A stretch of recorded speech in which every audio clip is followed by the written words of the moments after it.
নমস্কার বন্ধুরা, আশা করি আপনারা সকলেই ভালো আছেন এবং সুস্থ আছেন।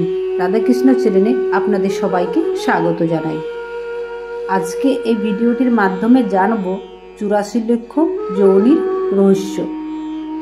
পদ্মপুরাণ অনুসারে যখন কোনো আত্মা নির্ধারিত 84 লক্ষ যৌনি চক্র সম্পূর্ণ করে এবং তার কর্ম ভালো হয়, তখন সেই আত্মা জন্মচক্র থেকে মুক্তি লাভ করে এবং পরমাত্মার সাথে মিলিত হয়। অন্যদিকে খারাপ কর্মকারী আত্মাকে আবার 84 লক্ষ যোনিতে জন্ম নিতে হয়। পদ্মপুরাণ অনুসারে এই 84 লক্ষ যোনির অর্থ হল মহাবিশ্বে পাওয়া বিভিন্ন প্রজাতির প্রাণী। পুরাণ অনুসারে জীবাত্মাকে 9 লক্ষ জলজ প্রাণী হিসেবে, 20 লক্ষ গাছপালা, 11 লক্ষ পোকামাকড়, 10 লক্ষ পাখি, 30 লক্ষ পশুকুলে জন্ম হয় এবং অবশেষে 4 লক্ষ মানুষ রূপে আমাদের জন্ম হয়। এইসব মিলিয়ে মোট 84 লক্ষ যোনি তৈরি হয়। অর্থাৎ জন্মের পর যে কোনো জীবকে একের পর এক নির্দিষ্ট প্রজাতিতে বা যৌনিতে জন্মগ্রহণ করে সেই যৌনি চক্রটি সম্পূর্ণ করতে হয়। সেই জন্মের নির্ধারিত চক্র সম্পূর্ণ করার পর তাকে অন্য যৌনিতে প্রবেশ করতে হয়। সেখানে তাকে নির্ধারিত সময়কাল ধরে বারবার জন্মগ্রহণ করে যৌনি চক্রটিতে সম্পূর্ণ করার পর পরবর্তী চক্রে সেই জীবাত্মা প্রবেশ করে। এবার একে একে প্রতিটি যৌন চক্র আলোচনা করব। সৃষ্টিকর্তা পৃথিবীতে 2 শ্রেণীর প্রাণ সৃষ্টি করেছেন। এক শ্রেণী একই স্থানে জন্মগ্রহণ করে এবং সেই স্থানে মৃত্যুবরণও করে।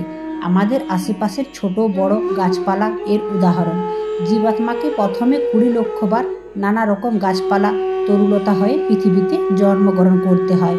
এই রূপে কতকাল সে পৃথিবীতে সিদ্ধ বাতাস দান করে, ছায়া প্রদান করে, ফুল ফল দান করে, পৃথিবীতে শোভা বর্ধন করে। আবার বিপরীত কতকাল ধরে রোদে পড়ে, বৃষ্টিতে ভিজে, খরায় শুকায়, ঝড়ে ভেঙে যায়। এই রূপ জন্মে লাভের পর অবশেষে যখন তুলসী রূপে জন্ম হয় আর সেই তুলসী গাছের পবিত্র পত্র ভগবান শ্রীকৃষ্ণের পাদপদ্মে অর্পিত হয়, তখনই এই বৃক্ষে যৌনি থেকে মুক্তি ঘটে এবং জীবাত্মায় প্রবেশ করে পরবর্তী যৌনি চক্রে। বৃক্ষ যৌনি চক্র শেষ করে জীবাত্মা জলজ প্রাণী রূপে জন্ম নেয়। প্রথমে নানা ধরনের ছোট ছোট জলজ প্রাণী রূপে তাদের জন্ম হয়। এরপর মৎস্য, কুর্মী ইত্যাদি রূপে জীবাত্মা হতে থাকে। জলজ প্রাণী রূপে মোট 9 লক্ষ জন্ম হয়। অবশেষে যখন জীবাত্মা জলশঙ্খ রূপে জন্ম লাভ করে এবং সেই জলশঙ্খের জল শ্রী হরির চরণে অর্পিত হয়, তখন সেই জীবাত্মার জলজ যৌনি চক্র সম্পূর্ণ হয়। এরপর জীবাত্মা প্রবেশ করে কীটপতঙ্গ বা পোকামাকড়ের যৌনি চক্রে। এই চক্রে তাকে মোট 11 লক্ষ জন্মগ্রহণ করতে হয়। এই জন্মে প্রথমে জীবাত্মা কৃমি রূপে জন্ম নেয়।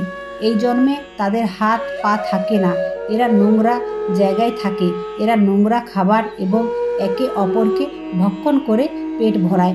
এরপর নানা ধরনের পোকা হয়ে তাকে বারবার জন্ম নেয় এবং বারবার মৃত্যুবরণ করে। এইভাবে 11 লক্ষ জন্মের পর অবশেষে যখন জীবাত্মা মৌমাছি রূপে জন্মগ্রহণ করে এবং তাই সংগৃহীত মুগ্ধ স্বয়ং ঈশ্বরকে নিবেদন করা হয়, তখন সে এই কীট যৌনি চক্র শেষ করে পরবর্তী যৌনি চক্রে প্রবেশ করে। এরপর জীবাত্মা পক্ষীকুলে জন্মগ্রহণ করে। এই জন্ম তারা কখনো গাছের ডালে, কখনো বা পর্বতের ওপর তারা বাসা বানায়। তাদের ওই সুন্দর 2টি ডানা মেলে সারা আকাশ জুড়ে তারা বেড়ায়। কখনো বা গাছের সুন্দর মিষ্টি ফল খায়, কখনো বা পোকামাকড় খেয়ে পেট ভরায়, কখনো সুন্দর শরৎ ঋতুতে উপভোগ করে, কখনো আবার ঝড় জল বৃষ্টিতে কষ্ট পায়। এইভাবে 10 লক্ষ জন্মগ্রহণ করার পর জীবাত্মা যখন ময়ূর রূপে জন্মগ্রহণ করে, তখন তার পক্ষী যৌনি চক্রের পরিসমাপ্তি ঘটে। এরপর জীবাত্মা প্রবেশ করে পশু যৌনিতে। এরপরে তাকে 30 লক্ষ জন্মগ্রহণ করতে হয়। বাঘ, সিংহ, নেকড়ে, কুকুর, বিড়াল, ছাগল এইভাবে বিভিন্ন পশুরূপে জীবাত্মার জন্ম হয়।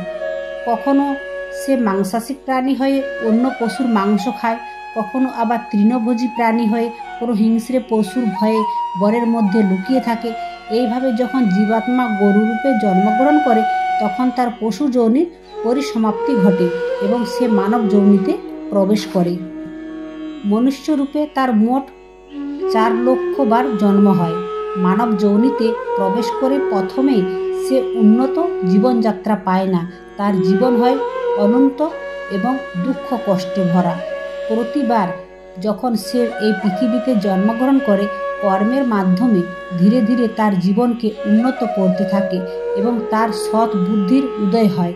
এই 84 লক্ষ জন্মের মধ্যে একমাত্র মানব জন্ম মানুষ কর্ম করতে পারে এবং সেই কর্মের ফল ভোগ করতে পারে, আর সেই কর্মের মাধ্যমে মানুষ নিজের পরিবর্তী জীবনকে উন্নত করতে পারে এবং মোক্ষ লাভও করতে পারে।